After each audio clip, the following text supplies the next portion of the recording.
하나님 말씀 구약 욥기서 8장 8절에서 22절 말씀입니다. 욥기 8장 8절에서 22절 말씀 제가 읽어드립니다.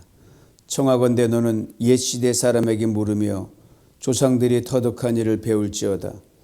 우리는 어제부터 있었을 뿐이라. 우리는 아는 것이 없으며 세상에 있는 날이 그림자와 같으니라. 그들이 내게 가르쳐 이르지 아니하겠느냐. 그 마음에서 나오는 말을 하지 아니하겠느냐. 왕골이 진펄 아닌 데서 크게 자라겠으며 갈대가 물 없는 데서 크게 자라겠느냐. 이런 것은 새순이 돋아 아직 뜯을 때가 되기 전에 다른 풀보다 일찍이 마르느니라. 하나님을 잊어버린 자의 길은 다 이와 같고 조속한 자의 희망은 무너지리니 그가 믿는 것이 끊어지고 그가 의지하는 것이 거미줄 같은즉 그 집을 의지할지라도 집이 서지 못하고 굳게 붙잡아 주어도 집이 보존되지 못하리라. 그는 햇빛을 받고 물이 올라 그 가지가 동산에 뻗으며 그 뿌리가 돌무더기에 서리어서 돌 가운데로 들어갔을지라도 그곳에서 뽑히면 그 자리도 모르는 채하고 이르기를 내가 너를 보지 못하였다 하리니 그 길의 기쁨은 이와 같고 그 후에 다른 것이 흙에서 나리라. 하나님은 순전한 사람을 버리지 아니하시고 악한 자를 붙들어 주지 아니하시므로 웃음을 내 입에 즐거운 소리를 내 입술에 채우시리니 너를 미워하는 자는 부끄러움을 당할 것이라. 악인의 장막은 없어지리라. 아멘. 이 새벽에 주님 주신 은혜가 여러분 있는 곳에 넘치기를 소망합니다. 욥기 시작 부분에 천상회의가 2번 등장을 합니다. 시작부터 전혀 우리가 알 수 없는 그 천상회의, 참 기이한 천상회의가 등장하는데 아마 욥이 고난의 시간이 다 끝나고 모든 것이 정리된 후에 자신이 걸어온 그 길을 돌아보면서 깨달은 것을 이렇게 천상회의 방식으로 서두에 미리 적어 놓은 것이라 그리 생각이 됩니다. 우리 천상회의 기록을 통해서 욥은 오가는 세대 수많은 사람들에게 이렇게 고백하고 싶었던 것으로 짐작됩니다. 여러분들이요, 고난 중에 보이지 않았던 하나님이 바로 천상에서 나를 보고 계셨습니다. 고난 중에 들리지 않았던 하나님이 바로 천상에서 나의 탄식과 고통을 듣고 계셨습니다. 고난 중에 침묵하셨던 하나님이 나와 함께 실시간으로 고난을 같이 지나고 계셨습니다. 나의 고난 중에 하나님께서는 사단을 불러놓고 그 앞에서 나에게 이렇게 무한 신뢰를 보내셨습니다. 내가 내 종 욥을 주의하여 보았느냐? 그와 같이 온전하고 정직하여 하나님을 경외하며 악에서 떠난 자는 세상에 없느니라.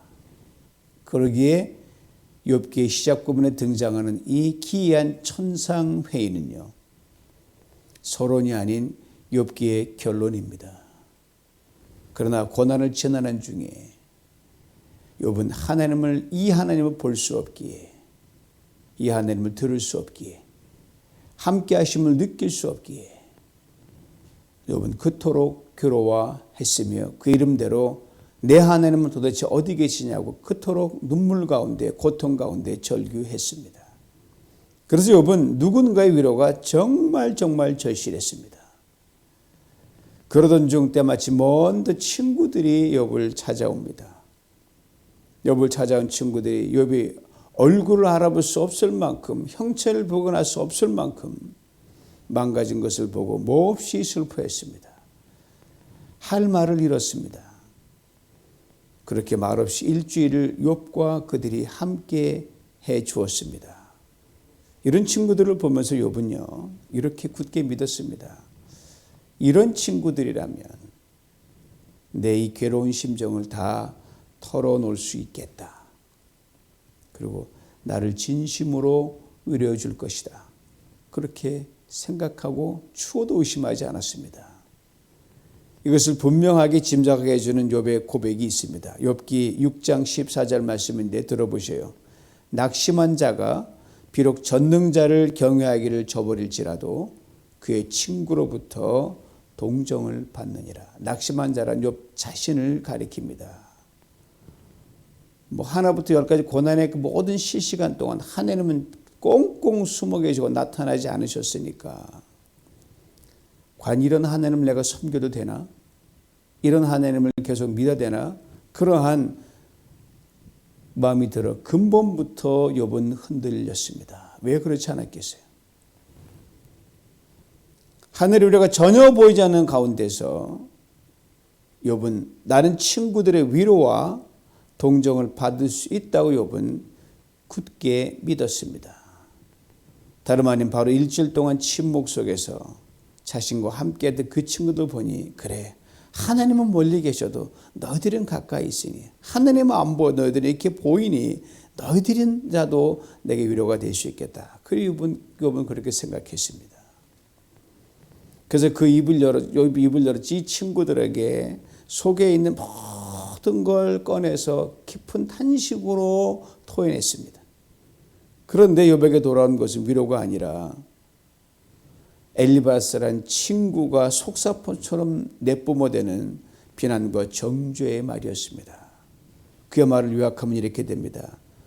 욥 한번 생각해 봐. 죄가 없이 망한 자가 누가 있냐? 엘리바스의 말은 그의 표현대로 혀의 채찍이었습니다. 이에 대해 어느 목사님이 이렇게 재미있게 적어놨더라고요. 채찍에 맞은 상처는 세월이 가면 아물게 마련이지만 혀로 맞은 상처는 영혼에 지속적인 영향을 미친다. 글로 적어놓은 것도 혀의 말이니까 같은 영향을 미치는 겁니다. 말이 인간에게 주는 엄청난 영향력은 아주 오래오래 이어집니다. 욥기 전체를 통해서 아마 욥이 가장 절망했던 순간을 누가 저에게 뽑아보라고 하면 저는 바로 엘리바스로부터 전혀 상상하지 못한 혀의 채찍을 받았을 때가 아닌가 저는 그 장면을 꼽고 싶습니다. 전혀 뜻밖이었거든요. 엘리바스가 휘두르는 혀의 채찍을 온몸과 마음과 영혼으로 받아내며 욥은 정신이 번쩍 듭니다. 그렇게 속으로 되뇌었음에 틀림없습니다. 아, 내가 착각했다. 아, 내가 내뱉었던 무수한 말들이 이제 어쩐단 말인가. 엘리바스 위로자인 줄 알았는데 아니었구나. 하나님께도 받지 못하는 위로를 줄 그런 친구인 줄 알았는데 아니었구나. 아, 이제 어떡하나. 그리고 다음에 짧은 격언은 만고의 진리입니다. A friend in need is a friend indeed. 만약의 경우에 친구가 진짜 친구다. 그렇습니다. 사람이 진국인지 아닌지는 힘들고 어려운 일을 함께 헤쳐나가 보면 판가름 납니다. 사실 엘리바스는 어찌 보면 처음부터 친구가 아니었습니다. 왜요? 지금 욥 혼자 고난당하고 있거든요. 자기는 편안하거든요. 고난의 고자도 겪어보지 않으면서 입만 살았습니다. 그것도 그 입에 채찍을 여러 개 달았습니다. 철저하게 속고 배신당했다는 것을 안 욥이 이렇게 후회합니다. 욥기 6장 3절 뒷부분이에요. 나의 말이 경솔하였구나. 무슨 말이에요? 괜히 속을 다 끄집어내서 다 털어놓았다는 말이에요. 너무너무 속상한 나머지 욥이 이렇게 말을 합니다. 내가 절망 가운데서 말 몇 마디 한 거 가지고 어떻게 그렇게 트집을 잡고 생떼냐. 불러도 대답 없는 하나님, 찾아도 꽁꽁 숨어 계시는 하나님이셨습니다. 그래서 하나님께 실망했던 욥이었습니다. 그렇지만 하나님께 실망한 욥을 진정 위로해 줄 수 있는 친구가 자신에게 있다고 굳게 믿었는데 그 친구가 철저하게 배신을 합니다.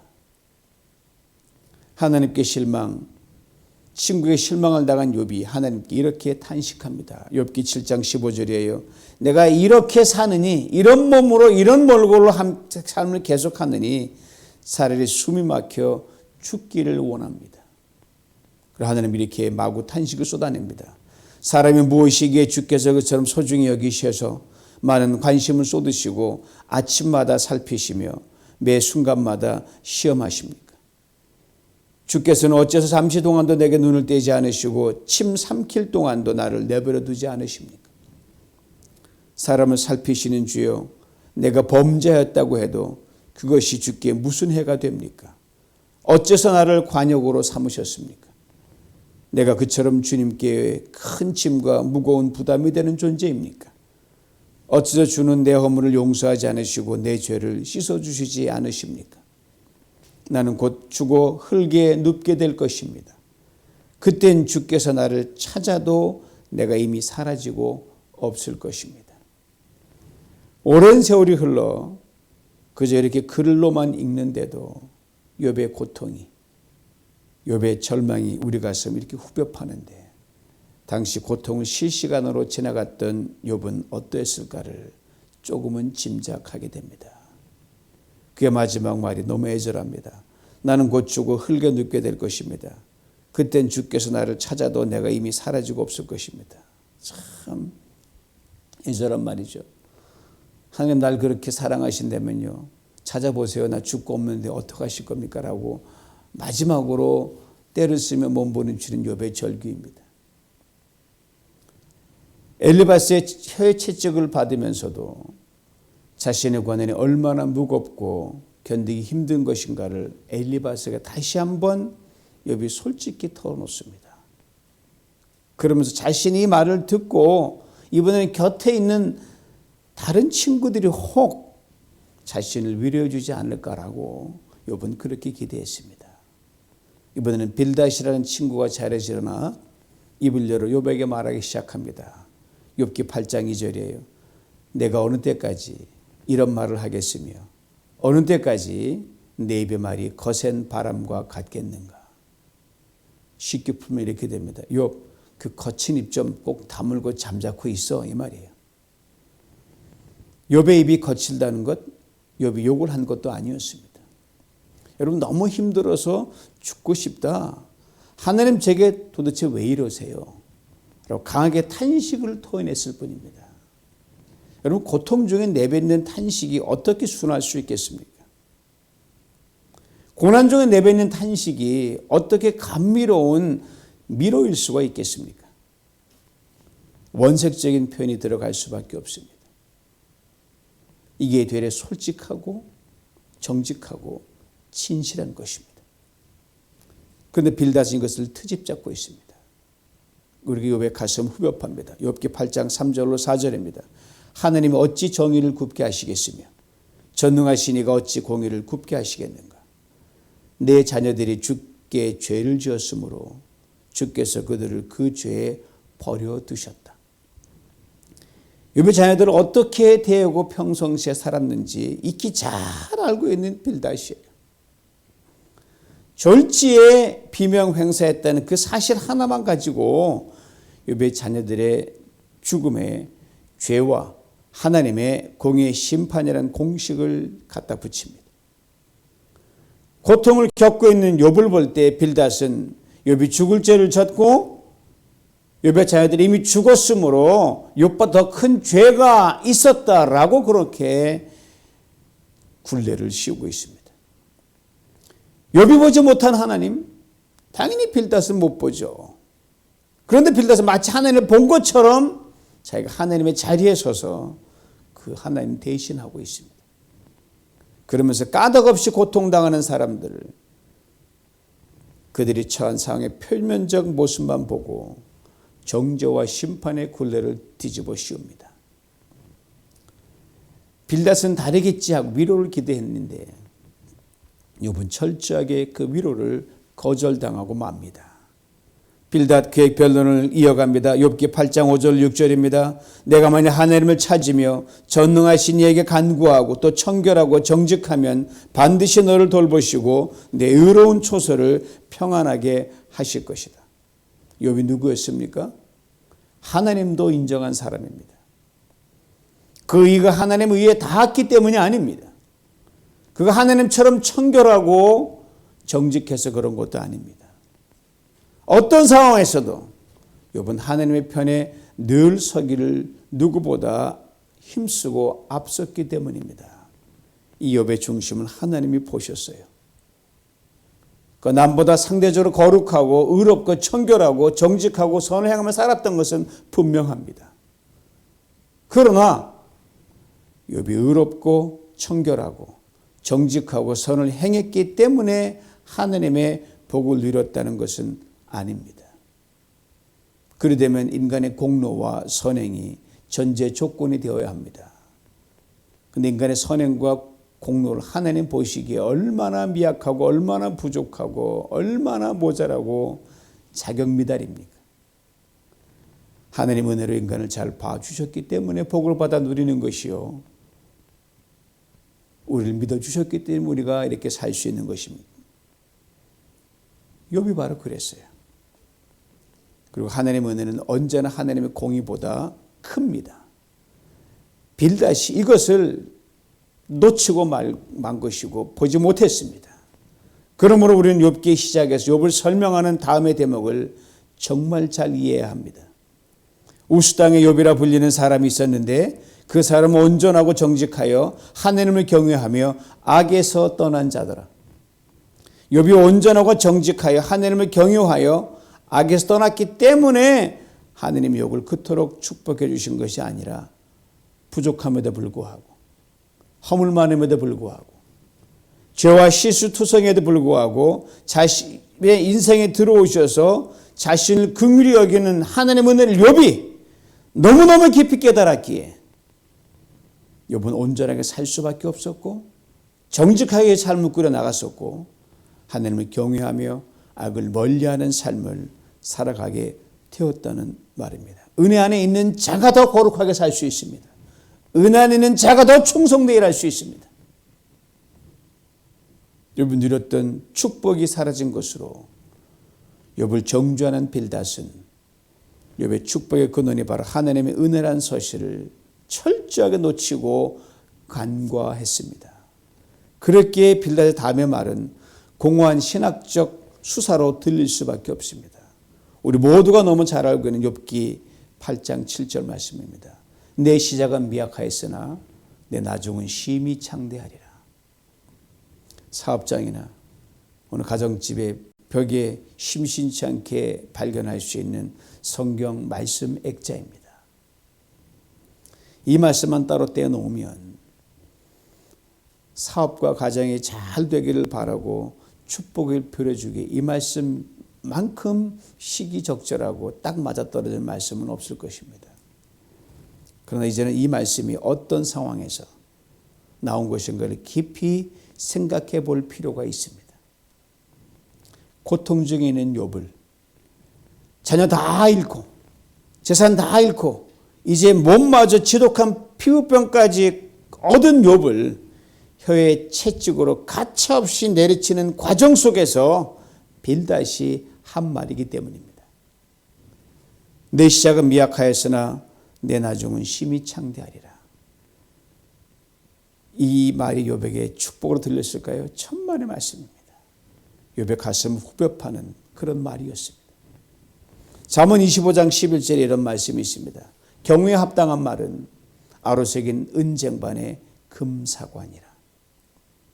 아무리 좋은 말이라도 여러분 때와 상황에 맞지 않으면 그 어떤 힘도 영향력도 효과도 없습니다.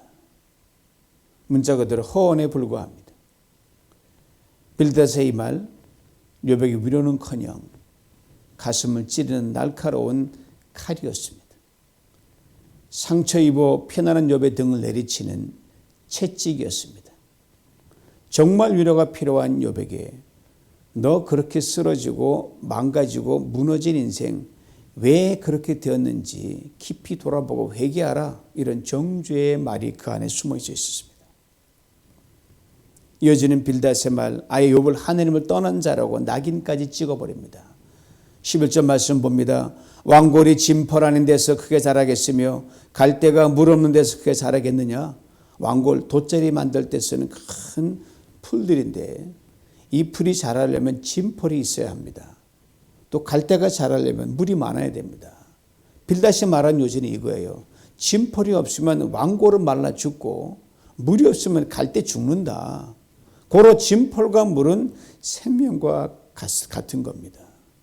빌닷이 왕골과 빛, 갈대의 비율 이렇게 연결짓습니다.